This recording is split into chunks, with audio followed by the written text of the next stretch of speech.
Good afternoon, everyone. Really happy to be here today to make this joint presentation together with Andrea Sammartino on the topic of tire modeling on low friction surfaces. This today presentation, born in the framework of a research activity, I would say one of the activity we have in place with the MegaRide group. And in particular, we started at the beginning of this year a doctoral program in the person of Matteo Romano, which is in the audience, with the Università degli Studi di Napoli Federico II, with the support of MegaRide. Thank you, Marco. Good afternoon to everyone. I think that after the fantastic award, it's time also to present. So my name is Andrea Sammartino. I am Project Coordination Manager in MegaRide. That is a University of Naples spin-off company that was born in 2016 from the Vehicle Dynamics Research Group, and that commercializes tire models for different kinds of scenarios. So we work closely with car and tire makers in order to speed up the development and prototyping stages of both vehicle subcomponents as well as tires. We work in hard real-time environments to enhance the real driving feeling for activities such as, for example, driver's training. And last but not least, we work closely with motorsport customers and partners in order to help them facing their daily challenges of race weekend preparation. We can rely on an established history of successes in motorsport from 2017 up to the most recent year, as well as a relationship with automotive partners and research groups all over the world. As a first step, we decided to explore and to compare different methodology, both from the experimental side and from the modeling side, to build a proper tire model. On the left side, you can see the classical tire level approach, where we have indoor and outdoor measurement on the tire standalone, while on the right side, we have the vehicle level approach. All of these approaches have different pros and cons. As we know, the flat track machine is very good in giving a precise input control and also ambient condition control, while on the other side, the trailer is really giving the advantage of being able to measure the tire on the real surface, especially if we are talking about wet, where we started. On the vehicle approach side, we have the great advantage to be able to measure the tire in the real operating condition, in terms of temperature, in terms of track handling and so on, with the downside of having and relying on indirect tire force measurements. After the experimental part, we used the data coming up for these different approaches to parameterize the state-of-the-art multi-physical tire model, including the thermal effect, which is called Ride Suite from the MegaRide group. And as a last step, we come to the simulator to make a validation from the subjective and also from the numerical point of view. So the first step was to make a complete characterization of the tire, taking a use case of a vehicle and tire which we have, let me say, characterized internally, also from the vehicle point of view. The tire was measured in flat track in several conditions with a complete thermal setup in order to feed then the model with all the needed data. On the outdoor, we tested in our wet handling track, which is Vizzola, having the possibility to test on different surfaces and different dry and wet conditions. The limitation, of course, compared to the flat track, is that you have a limited amount of space to test, and also the wheel path where you are testing, it's quite important. So we repeated the test using different methodology in order to find the best compromise in the amount of data and the quality.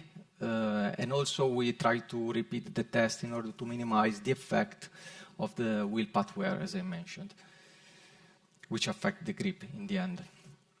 As an example, we reported here some curves obtained in outdoor, where we can appreciate on dry and wet asphalt different level of grips and a different shape, especially when we approach the peak of grip and how the tire behaves after this maximum grip.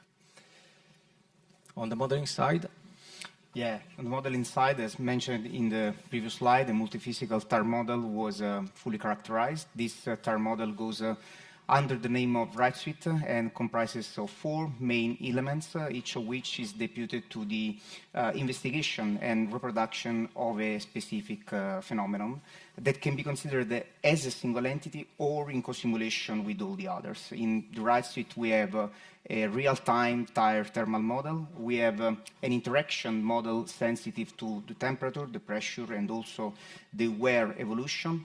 A multi-contact module for high-frequency application reproduction, and finally a wear ride that is the first commercially available wear model on the market.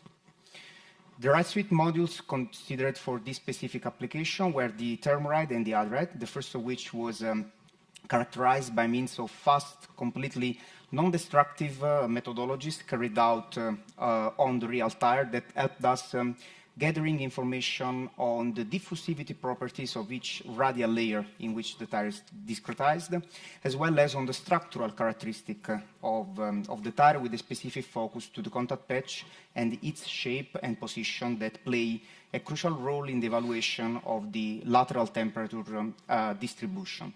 The model was preliminary, calibrated and validated towards indoor flat track data. As you can see in the upper part of the slide, there is a good level of correlation between the experimental indoor data and the simulated output. And the big advantage of this model is to access also inner layers, not reachable by standard instrumentation, the deepest layers of the compound that plays a crucial role in the influence on the dynamic evolution of the tire. Exploiting these inner layers temperature, it was possible to build the classical bell-shaped function describing the grip variation towards the temperature. The same procedure was verified towards dry data acquired with the trailer, as well as on wet data. Of course, to go from dry condition to wet condition, a refinement of the calibration was needed in order to take into account the change in the conductive and convective thermal exchange between the tire and the wet surface. At the end, we had a multi-physical tire model representative of all the conditions that could take into account this double effect. So on one side, the thermal influence on the tire performance, on the other side, separately, the effect of the wet surface on the tire dynamics. And coming to the vehicle approach, we used an interesting workflow which started at the simulator and ended with the validation of the simulator as well.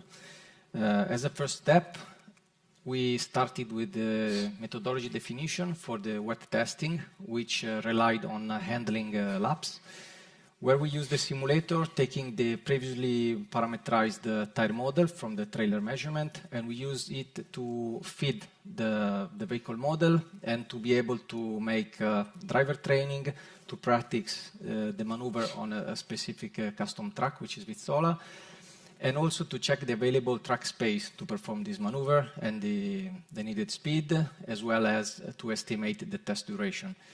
By means of using an internal tool, which is called PISTA, that stands for Pirelli Standard Test Acquisition, we were able to transform the data in a standard format, which collect metadata and link them to the raw data, as well as standardizing the naming and the unit of measurement.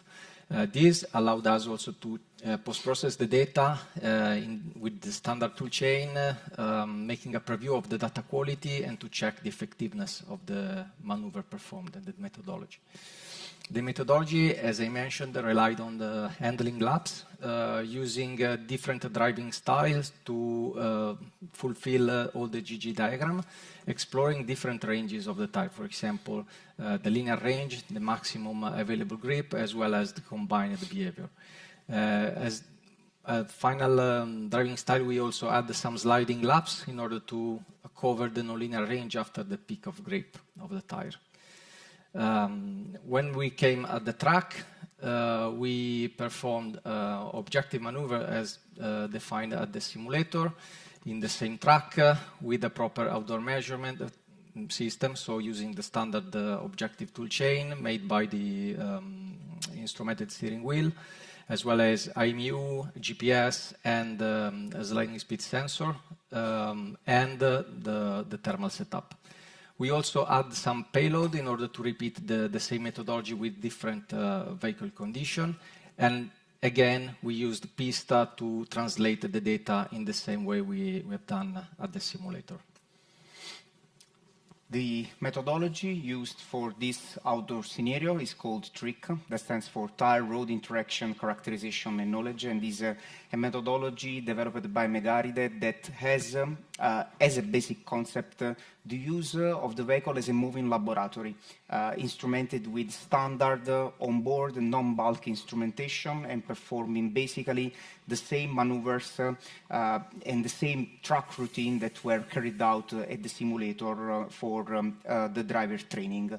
The concept is collecting these standard onboard channels, processing these channels by means of a properly parameterized vehicle model that allows to generate a sort of additional virtual telemetry that includes, for example, tire forces, slip indices, and inclination angle, and everything that is necessary to build the tire road interaction characteristics. So it is a way to go from vehicle data to tire data and have a starting point for the identification of the model's parameters. In this case, the thermal model was used as a predictive tool to predict the tire temperature distribution generated on track, considering the calibration that was developed with reference to the wet trailer data. At the end, also for this scenario, the multi-physical tire model was characterized, and it was possible to take into account both temperature and wet influence. So we could, at the end, put together the differences between, and also the similarities between this double approach. So, for example, we have a comparable load effect, and we have a slightly less aggressive decay rate for the tire approach model. Probably the thing that is worth mentioning is the slightly higher level of grip of the tire approach. And this is due to the fact that the track section used for trailer testing were different with respect to the section used for vehicle testing, and those sections are subjected to a lower level of wheel path wear, a topic that Marco introduced before. The last steps concern the use of real-time simulation in both offline and online environment. So in offline simulation, we could reproduce the Vizzola track maneuvers, and we could couple the double parameterization with the vehicle model in order to reproduce basically what was done on the track. And we did this with a double purpose. So on one side, we could verify the identification performed with the vehicle approach that, due to its intrinsic nature, is closer to the experimental data.